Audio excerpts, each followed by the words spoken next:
Hi, this is Rex bringing you the 14th episode of Baton Points Podcast. Absolutely jam-packed this week. In fact, we've had to lay some articles over to the next edition. This time we have more questions to the umpires, an answer on those mats instead of circles, the incredible world of scoring and computer programs. We visit Tinkerbelle Piste. A bit of history on Boule, and of course, there's Jerry to enthrall us on Princess Sringaringa and her part in the Batonk expansion. A mention of the spear-packing conjecture of Kepler. Tory tells us of competing in the biggest competition of all.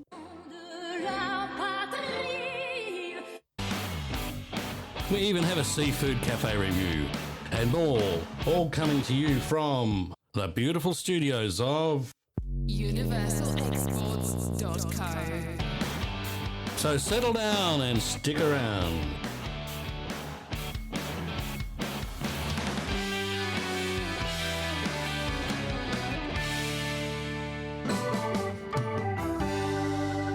Okay, jumping in straight away with a question to an umpire question.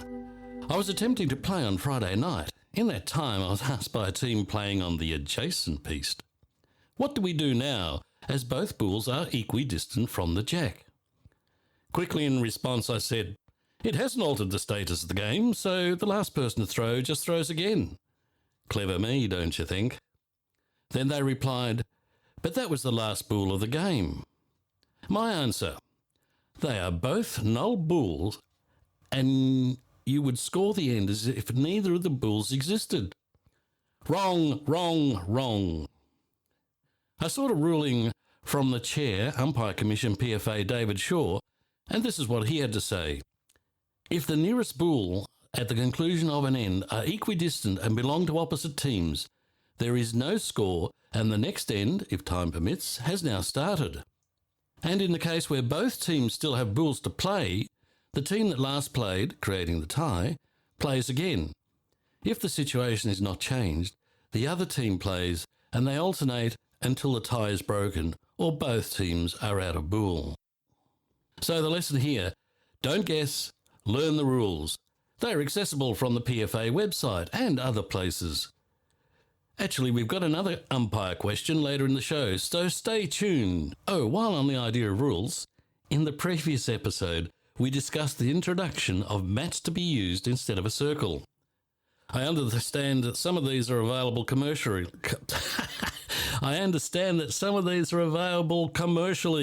And contrary to what was published in an American Batonk website, these are not, I repeat, are not approved by the FIPJ. After Jerry's report on the biggest Batonk competition in the world, this following report was sent to the PFA newsletter. Unfortunately, I don't have the name of the author, but it does make interesting reading. He says, I enjoyed Jerry's Trivia Corner, where he notes that 37,400 boules were used at La Mondiale La Massier in 2015. I wonder if Jerry has given any thought as to how that many boules could be stacked in the smallest possible space, and the dimensions of that space. This seems like a modern application of Sir Walter Raleigh's question to Thomas Harriot in the 1590s regarding efficient stacking and counting of cannonballs. This led Harriot to devise a clever method of stacking and counting, and he contacted Kepler on this matter. This problem led Kepler to his famous sphere-packing conjecture that has only recently been proved. I think it was 1986. Thank you, Anon, for that. Well, I followed it up a little to see if there was any modern-day applications for this conjecture. Knowing that Kepler was correct probably has no direct applications in itself, but the whole topic of efficient packing of spheres is a crucial part of the mathematics that lies behind the error detecting and error correcting codes that are widely used to store information on compact disks and to compress information for efficient transmission around the world. In today's information society, you can't get a more significant application than that. So who can say what might come out of any advance in our understanding of sphere packing? And let's not forget that around the world, thousands of greengrocers and supermarket assistants can now rest assured that the way they arrange the oranges has now been proved mathematically to be the most efficient. Not only did Jerry's report Le Mondial Le Massier elicit that item, but it stirred reminiscences for Victoria McBride, who was happy to talk to Petanque Points about the adventures and fun she experienced in participating in the world's largest petanque competition. Here's Tory with some of that detail. Good morning, Tory. This is Rex. How are you? Morning, Rex. Okay, before we get into your adventure in the biggest international petanque competition in the world, can you tell the listener a little about yourself, how you got involved in petanque, Tory? I went to live in France in 1992 and I stayed there until 2010. During summer, everybody plays petanque. And so I played a bit while I was in France. Lionel, my Frenchman, he learned in Marseille from the old people, he said, the grandfathers. That's how they do it. They teach their grandchildren. Yep. So he knows the strategy of the game, which is hugely important. Indeed. We were living together in France and played petanque occasionally in the summer, and then I decided that I had to come back to Australia. Right. I said to him, I want you to come with me, but I have to go whatever. Yep. And so he said, well, I don't have any choice, really. So he came. So now we live here, and we have done for 12 years. Before we left France, I thought, how can I ease his transition into this extremely foreign culture when his English is not fantastic? Yep. And I thought, well, we'll join a petanque club. Fantastic. We'll join a petanque club. That way he will be able to do what he's good at, and probably we'll meet French people, which we did. And which club did you join, Tory? We joined the Prospect Petanque Club, which is in Adelaide, where I had to come back to. And is that the club you're still with? No, we left there about 4 years ago, I think, and now we're with the Eastern Suburbs Petanque Club. Now, Eastern Suburbs Petanque Club, don't they have a great menu for their meals on some evening of the week? That's right. People on Wednesday nights, especially in winter, put their hands up to actually prepare a meal for between 20 and 30 people. It's not easy if you're not good at doing, large-scale catering, Right. but I've done it. Oh, I've done it a couple of times. Lionel's done it too. Right. We freeze to death outside playing petanque, and then everyone comes in and has a hot dinner. Fantastic. So you got back here and you got into that. When and how did you get into this international petanque competition, the biggest one in the world, I believe? Firstly, we just got completely addicted. It became, a sort of a serious conversation subject there every Monday after the Sunday competitions. And the first time we won a consolant, we were just delighted, really thrilled. And then Know exactly what you're saying. you do, yeah. Well, I mean, it's amazing how addictive it is. It's incredible. Yep. Anyway, so we got better. We got a lot better, and we decided that everybody in France knows about La Marseillaise. And so we talked about it a bit. And then our friend, one of the friends from the Petanque Club, whose name is Tony Stoicic, he, like us, also went back to France every French summer. Okay. This was part of the deal I made with Lionel. Was if we came to live in Australia, we would go back to France every year. Sounds very sensible to me. Well, I had to reassure him as much as I could that he wasn't going to be stuck on the other side of the world with no chance of any return to the sources, which I know from my own experience in France is just essential. Yep. Not be a foreigner somewhere. Yep. Tony said, well, I'm going to France as usual this summer, and I'd quite like to play in the Marseillaise. Do you want to play with me? And we said, sure, why not? What the hell? What a brilliant opportunity, yeah. I'll say. And so we went to the Marseillaise with Tony. So when was that, Tory? Oh, God, 2016 maybe? Right, okay. Yeah, we did 2016, 17 and 18. So you're almost a veteran of playing in the Le Mondial Le Massier. Yes, well, I'm telling you, the best we ever did. It's funny because the friends from another petanque club here, the FAB, Yeah. Feral Aussie Boules, they got a team together and went. They also won their first game. We won our first game with Tony. Yep.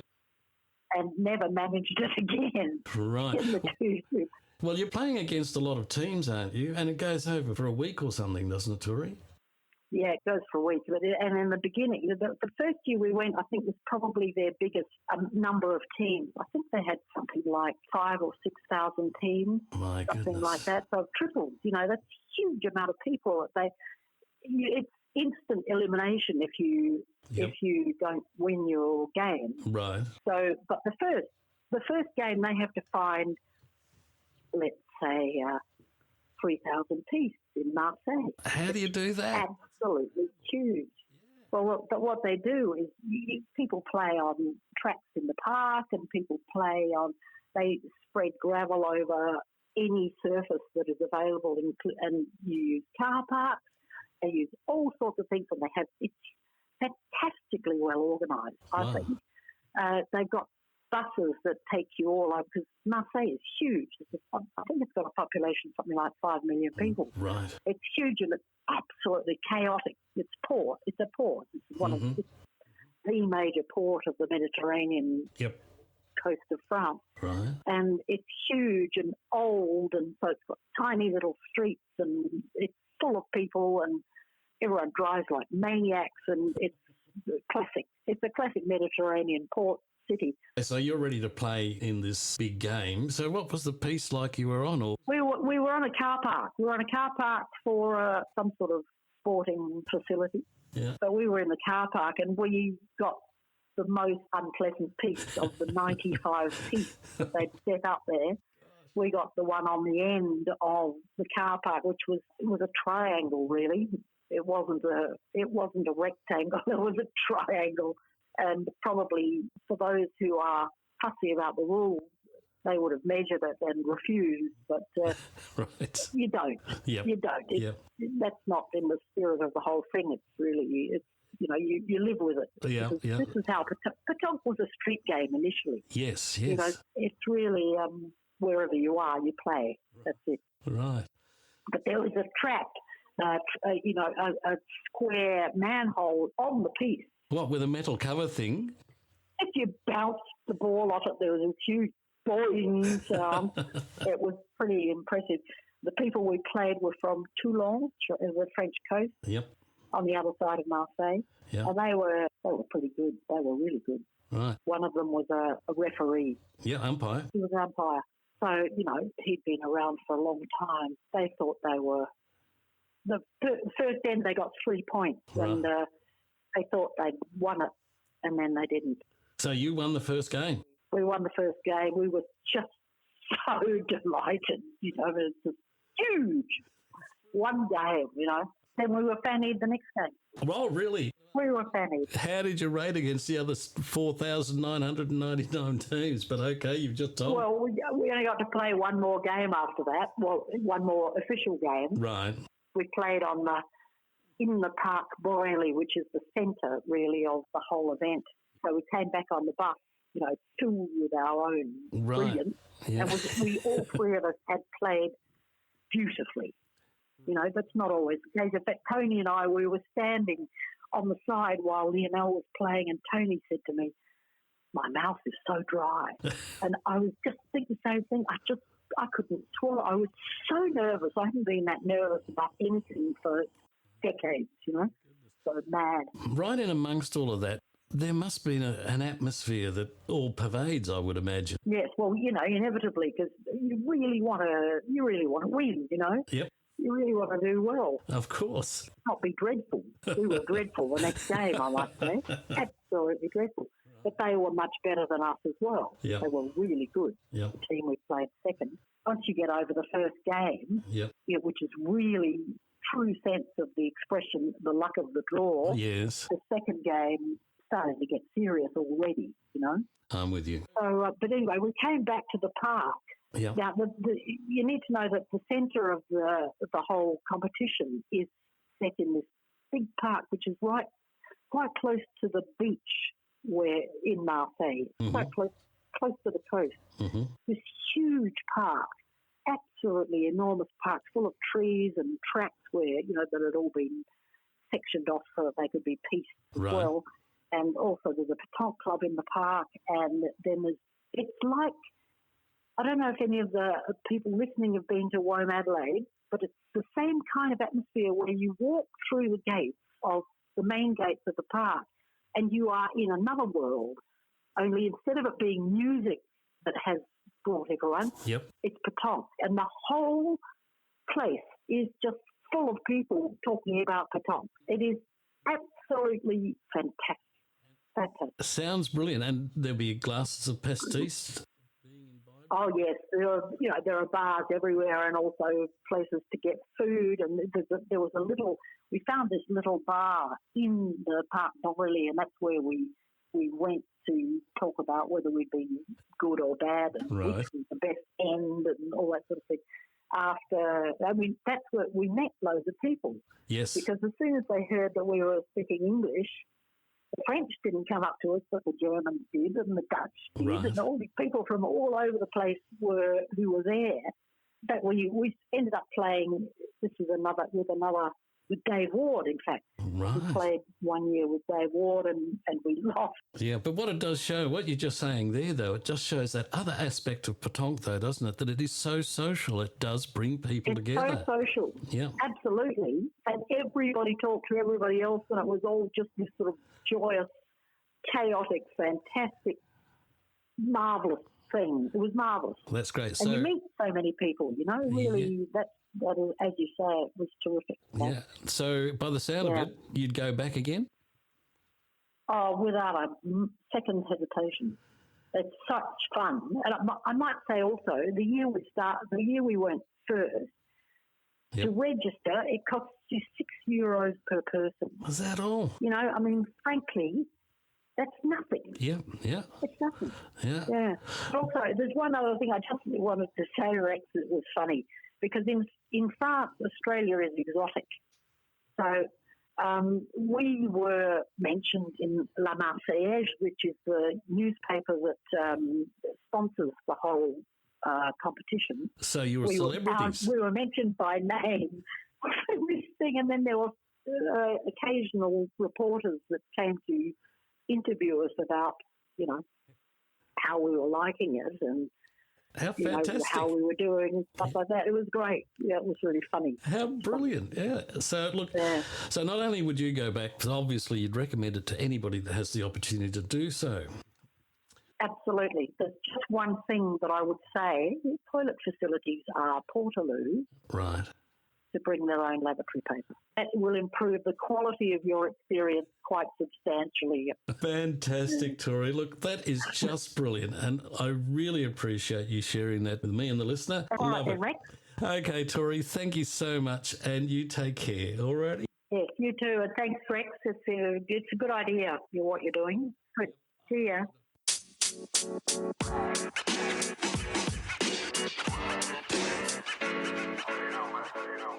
And here from the pages of All About Petanque is some interesting information about some of the petanque boules' best-known manufacturers.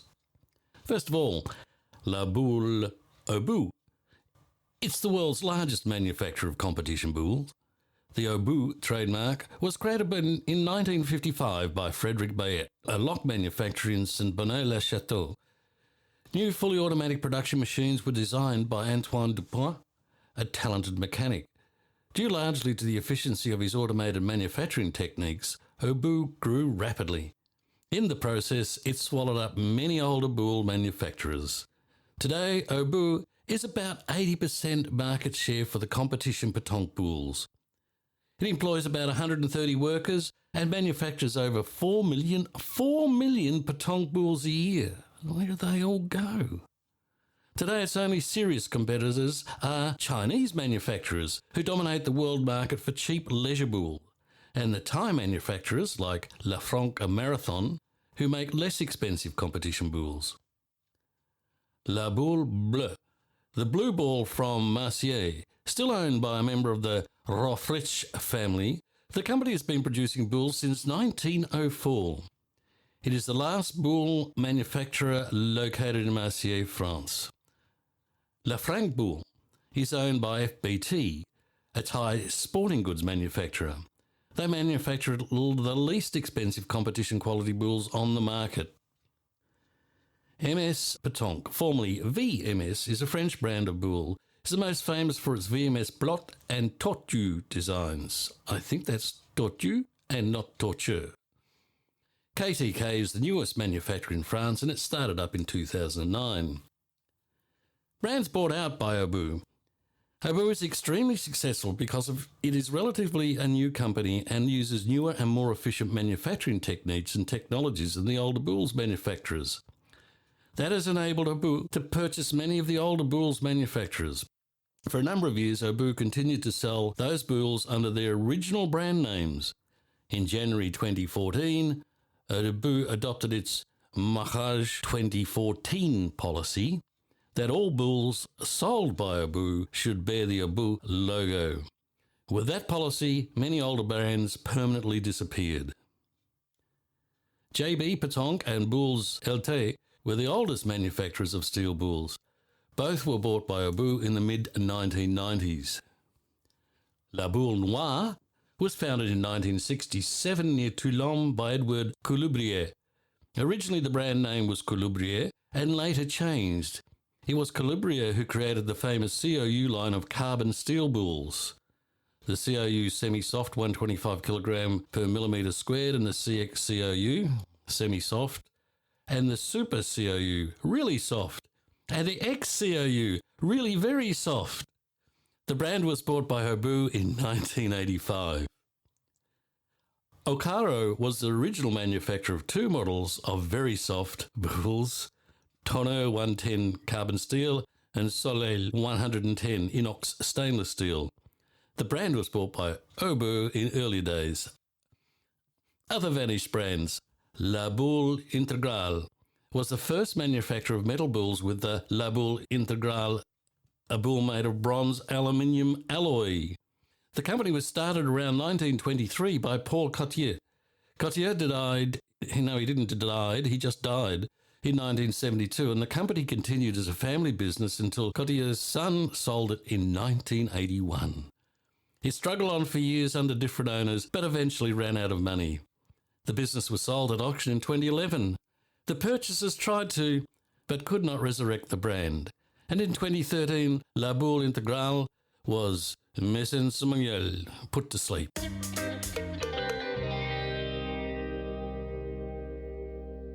Have you ever thought the opposition team was taking too long to play their shot? I caught up with Danny Green, who was umpiring at the mixed doubles competition at Camberwell Pétanque Club on the weekend, to find out what happens if you take too long. Danny Green from the Master Pétanque Club. You're the umpire today at the Camberwell doubles. Yeah, doubles, mixed doubles. That's right. Yep. As the umpire today, I'd like to ask you a question without notice. Yep. So, what I'd like to know is what happens if people take longer than 60 seconds to have their turn? well, 60 seconds is the amount of time allowed from when you throw the cochonnet to when you play your boule. The only condition, though, is, of course, on a measurement. So the measurement, if the rules say if a measurement is required. So that's the critical thing. So I have 60 seconds to play, but what if I take longer than 60 seconds? Is there a penalty? There is a penalty. And you will get a warning, which issues a yellow card. Yep.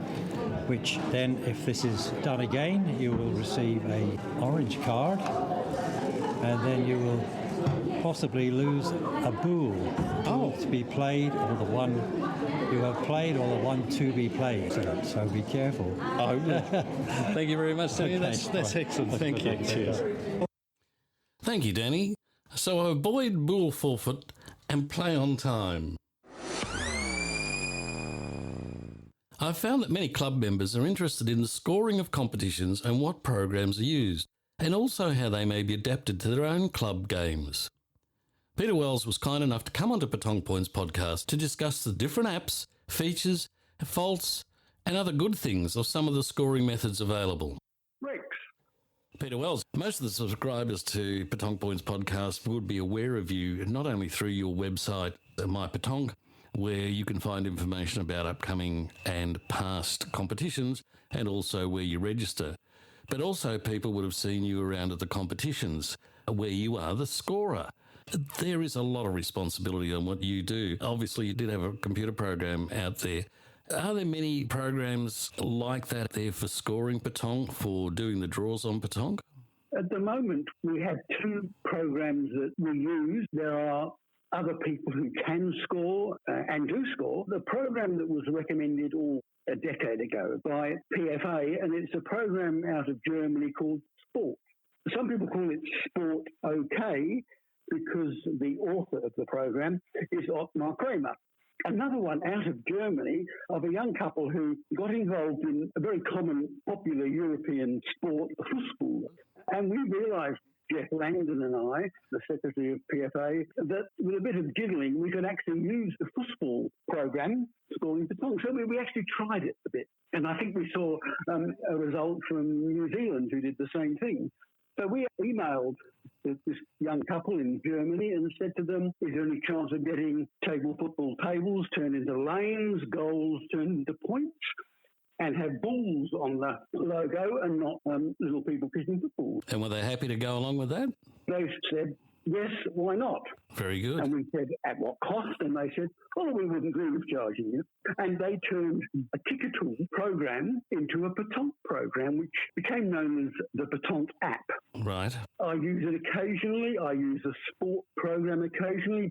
They both have strengths and weaknesses, but I tend to switch between them to make sure I sort of keep my hand in on both of them. These are readily available for any clubs to use, and why aren't all clubs using them? The sport program, from memory, I think it costs a club $40 to purchase, and it's a one-off purchase price, so the very, very infrequent updates don't cost you anything. But the downside of it a bit, for want of a better word, a bit old-fashioned. It was obviously written a long time ago. It, to my mind, has some very, very good features, but it's overly complicated to get right. It takes a lot of practice. The original Tinkerbelle program, which is now called Petanque app, is free. Anybody can use it. It has some very, very good features, but the sport program, in other areas, it lets itself down. But then it was never designed initially to be a program for petanque. Sure. The main thing really is that there are a number of people I know of who have a bit of a handle on sport, or who can competently use the sport program to score events. Not a problem. There are also now at least half a dozen people who can use the petanque app, and they each have a place where they're best used. Right. I know for a fact that at the club that I belong to, our treasurer has written his own program. It does work, it has a lot of data in it, and it does the scoring extremely well in the end. If everybody's doing this, there must be tens of them out there, all different clubs using different things. The issue is that scoring programs are required in two quite different contexts. One is if you're running a tournament. It could be a state-based tournament, like a number of tournaments we run in Victoria sort of almost every weekend, or the national tournaments. So there you need something that is rigorous, is accurate, is able to be used by a number of different people. Scorers aren't always available. But on the other hand, if you're running a social game for a club on a Thursday afternoon or a Saturday morning, but you want to keep scores, the petanque app and the sport program, they are both, I hope this doesn't land me up in jail, totally and completely inflexible. Okay. So every club I know of has an attempt to provide another program that is more flexible and usable by clubs. Of course, originally it was on bits of cardboard and done in pencil. These days, I'm sure, because I've done it myself, you write a program using Excel, you back it up with some clever bits of coding with what is called VBA behind it, and you can make them as flexible as you like. And of course, the trouble is the flexibility for one club is completely wrong for the flexibility required of another club. So we have these two levels of scoring. Sure. And that's something that will be hard to resolve, and maybe we don't need to resolve it. Yeah, they'll be very customised for each individual club. When you're doing statewide competitions or national competitions, you need something that is designed for that totally. Well, I think that was why the sport program became recommended. I know for a fact the sport program is occasionally used overseas, but I can't give you any more definitive statement than that. The sport program has brilliant features. It also has errors in it, but there's one particular part of a program that just doesn't do what it says it's going to do. Right. And the same with the petanque app. The petanque app's a bit more open in that sense. It tells you what it can't do. It doesn't hide things from you. I guess the main thing, if someone rings me up and says, can you come and score? The main thing is that you know exactly what that particular club or group of clubs wants to be scored. So in some sense, if someone rings me up and says, can you score this? After a fair bit of questioning, I'll say, well, in this case, I'll use sport, or in that case, I'll use the Petanque app, because there are issues with both of them. Okay. And scoring program A is more suitable for you, and usually the club will sort of acquiesce. The other thing that we've discussed at our club is we'd like to try to find out some sort of ranking system for our members, like people do at golf. My Petanque obviously have a ranking system. Correct. Maybe that's something that could be taken from one of those apps, put into the customised apps for each of the clubs so they could do that. Is that possible, do you think? Well, the ranking scheme that we use, that ranking program is described in a document on the VPCI website. It involves a tiny little bit of mathematics, nothing more than that. And any club can use that as the basis of their own ranking system and take that and modify it. Well, that shows two things to me. One, that I haven't been deeply enough into the website to have picked that up. So if you go into the VPCI website, on the documents page, there is a full description of the mathematics, which is literally sort of primary school mathematics, really, of how we take the results from events across Victoria and assign ranking scores to players. Now, the same thing can be done to the players within your own club using the scores of events run purely for your social programs in the club. And I say that what we do is not the right or the wrong thing. It's just something that Rob Deacon and I and a few other people, as it were, dreamt up, and it got modified a bit because a few people didn't like our dreamings, and it's been used unchanged now for about 6 years. Well, that proves it must work quite well and everybody's happy with it. Not sure if everyone's happy with it, but the trouble is Petanque is a sport that can be played as singles, as doubles, as triples, and it's very difficult to distinguish the performance of the three players separately in the triples team. So we don't. We say if a triple team wins, all three players in that triples team get awarded by those winning rankings that are distributed. There'd be no other way of doing it. No one's come up with a suggestion as how to do it. Well, that's probably why the system's going to stay the way it is at the moment. Anything else that you think we should know about these applications or programs or any others? As far as I know, no one has offered up a scoring program for the sport of Petanque other than sport and the modified digital version, which we call the Petanque app.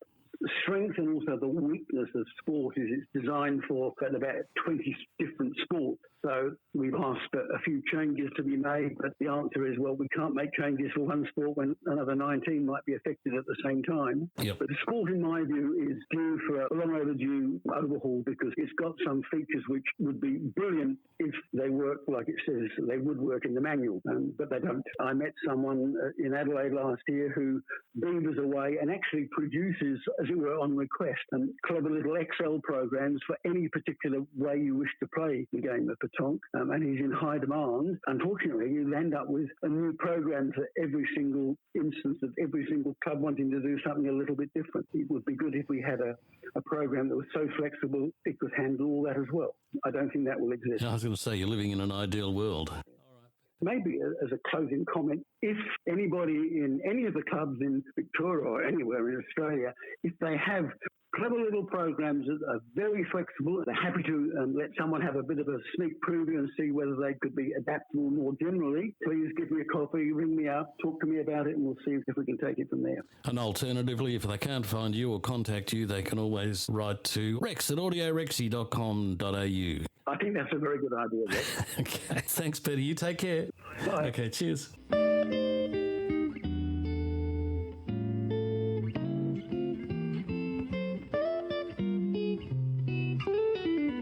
Recently, Petanque Points had a few wonderful days break down around Portland and Cape Bridgewater. That's the bottom west corner of Victoria in Australia. Highly recommend it to anyone who can get there and have a chance to get away. On the way back, we stopped off at Port Fairy. Not only did we find great coffee, and it was an incredible breakfast, But we also found the cutest little Piste patch, the home of Port Fairy Pétanque Club. Unfortunately, we did not find any members and we really didn't have time to stay anyway. But the town was pumping. A real joy to see after these COVID lockdowns. So if you are going through, be a bit cleverer than us and contact a club member in advance to see if you can get a game with them on their pristine piece. And it was a beautiful piece too, I must add. We went on to Apollo Bay next and did a catch-up with Mark and Joe from the Apollo Bay Club and did manage to get a game in on the morning we were leaving. But the night before, we dined at the Apollo Bay Seafood Licensed Restaurant Cafe at 119 Great Ocean Road, where we enjoyed a meal of the pork mussel pot with garlic chili butter and white wine sauce. It was truly to die for. All the flavours so beautifully balanced and complemented by a Pinot Gris of excellent quality. If we could have stayed another day, I would have gone for the gourmet burger special. The couple a few tables away had them and they looked so good. No, they looked so good. I asked for their impressions. Best burgers ever, they said. They had them earlier in the week and couldn't resist another round. So call into the Apollo Bay Seafood Cafe, say hi to Sherry and the rest of the so friendly staff and enjoy.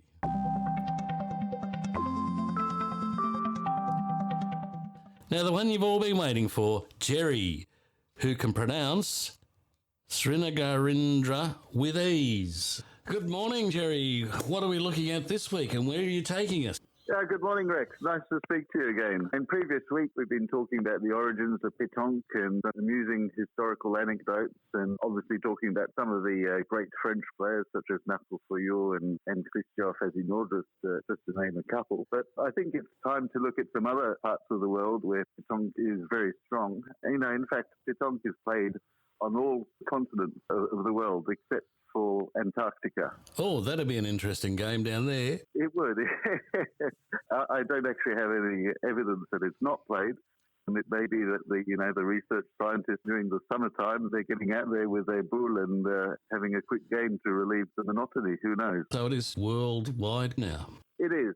And it's played in America as well, obviously, but I'd say I think America is probably where it's played the least. But we're not going to talk about where it's played the least. We're going to talk about some of the places where it's most popular. And so we're going to look at Southeast Asia today. Okay. Now, Southeast Asia, there was a strong French colonial presence in the past, which has affected Vietnam, Laos, and Cambodia. They were all former French colonies. So pétanque has got quite a long history there.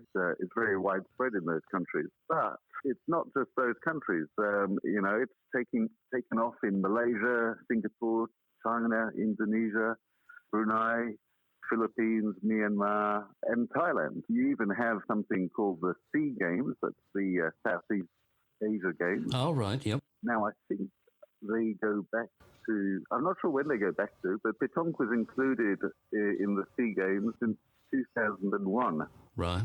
Just to give you an idea, all those countries which I've mentioned there were competing in the SEA Games in 2021. Yep.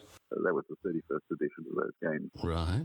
And it was held in Hanoi, and so the countries represented included Brunei, Cambodia, Indonesia, Laos, Myanmar, Philippines, Singapore, Thailand, Timor-Leste, and Vietnam, which was the host. Southeast Asia, pétanque is going strong.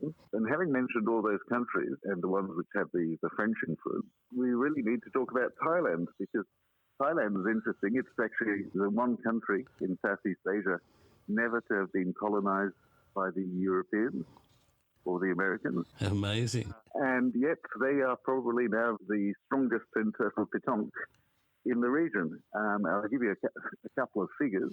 Yep. The figures that I found are that there are over 2 million social players and 8 fully licensed players. How many licenses? 80,000. 80,000. And those figures put it in second place in world terms behind France. Right. And I think the population of Thailand is about 68 million or so. This is recent increases in numbers, I take it. Well, yes.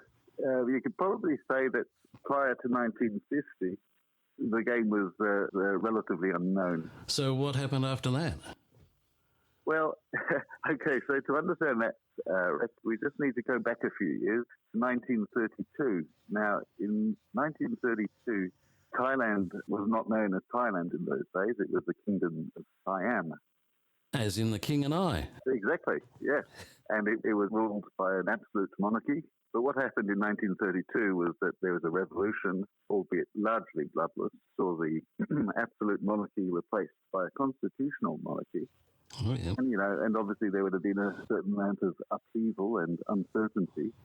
In any case, the year following that revolution, a member of the Siamese royal family, Princess Srinigarindra. That's easy for you to say. Yes, well, I've been practicing it, Rex. She decided to move to Lausanne in Switzerland with her children with the aim of just riding out the period of tumult and then coming back when things had settled down. In any case, she moved with her children to Lausanne, and it's believed that during this stage she became exposed to pétanque, and apparently this happened whilst holidaying on the Riviera. She saw some people playing the game, and she joined in and very quickly became enamored with the game, and it's said actually that, after that she played on a practically every day of her life. Well, I know how that goes because it affects us all that way if we could, doesn't it? It does. So people either love it, and most people love it, I think. So what happened next? So by this stage, as I said, she went there in 1933. Following 1933, there'd been a royalist counter-revolution in Siam, as it was still known, and that had been put down. But the effect of that was that the king, who had been acting as the constitutional monarch, was sent into exile, and he and his children were barred from succession, which meant that succession then passed to this Srinigarindra's eldest son, who at the time was 9 years old. Okay. His name was Mahidol. In any case, he actually returned to Thailand in December 1945 as King Rama VIII, but he was assassinated less than a year later. Oh, goodness. I think they arrested some house servants as to whether they were really guilty or not. It has been a question that's never really been answered very clearly. In any case, at that stage, the succession passed to Ananda's younger brother, Boule Aduyalad-Dej, and I do apologise for my pronunciation. I'm sure it's wrong. I bet it's much better than mine, I can tell you that. In any case, he became King Rama IX. Okay. He lasted a long time. He reigned until death of natural causes in 2016. Wow. But the long and short of it is that during that period, Princess Srinigarindra, who we've established was enamoured with pétanque, she became the princess mother. She was a person that exerted considerable influence in Thailand. Yep. It's down to her influence. She encouraged the take-up of pétanque in state schools, universities. She encouraged the formation of pétanque teams in both the army and the police. Government scholarships were made available to university students who could play well. She really did love the game, obviously, didn't she? Oh, she did. This is just one thing that she's known for. She was very active in charities as well. I get the impression very much loved and respected Thailand during her lifetime. So, yes, it's really all down to her influence. So it took a country where pétanque was relatively unknown to, we could call Thailand today the pétanque powerhouse of Southeast Asia. So it's performed well in world events, has it? Oh, yes, it's performed very well, both in men's and women's, but women's in particular. The women's category hasn't existed for as long as the men's category. I think it goes back to 1988. Right. Since then, they've been 8 times winners in triples. That's in the World Championship. Right. 5-time runner-up in triples, 4 times third place in triples, 2 times winners in doubles since 2017, and 2 times second place in singles since 2015, and 2 times winners of the precision shooting competition since 2002. Those figures are genuinely amazing, Jerry. And wouldn't it be great if we in this nation could get increases in proportions like that? That's right. I don't know what it's going to take. Maybe Prince Charles to take up pétanque or something. I guess a lot of us here, particularly in Melbourne, are very aware of the influence from Southeast Asia of the players that we come up against in the competitions, but I had no idea to the extent of which it is in Southeast Asia, and particularly from Thailand. Well, we do have some absolutely world-class players that have originated from Southeast Asia in Melbourne. I'm thinking of May Rakana and Sari In. I know Sari. I had a game with him a week or two back. I know, and I wanted to mention that as well because I saw the game. And I just got to say up front that Sari is one of the top players in Victoria. No, look, this has been really good, Jerry. That's excellent, Jerry. Again, all your facts and figures, and you bring them together so well, and this time combined with the history. Thank you once again for all of that information, all the data that you mine to find all these things is just truly amazing. I and our listener love every moment of it. You're very welcome, Rex. And I'm glad some people find it interesting. They certainly do. In fact, I think the podcast is more becoming Jerry's show now. Oh, I don't think so. But that's very good. I'm glad you enjoyed it. We'll try and come up with something interesting for next month. There's your challenge. Thanks very much, Jerry. You take care. Thank you, Rex. Okay. And congratulations once on your performance the other day in the singles. Okay. Thanks very much, Jerry. All right. You take care. Cheers. Okay. Bye-bye.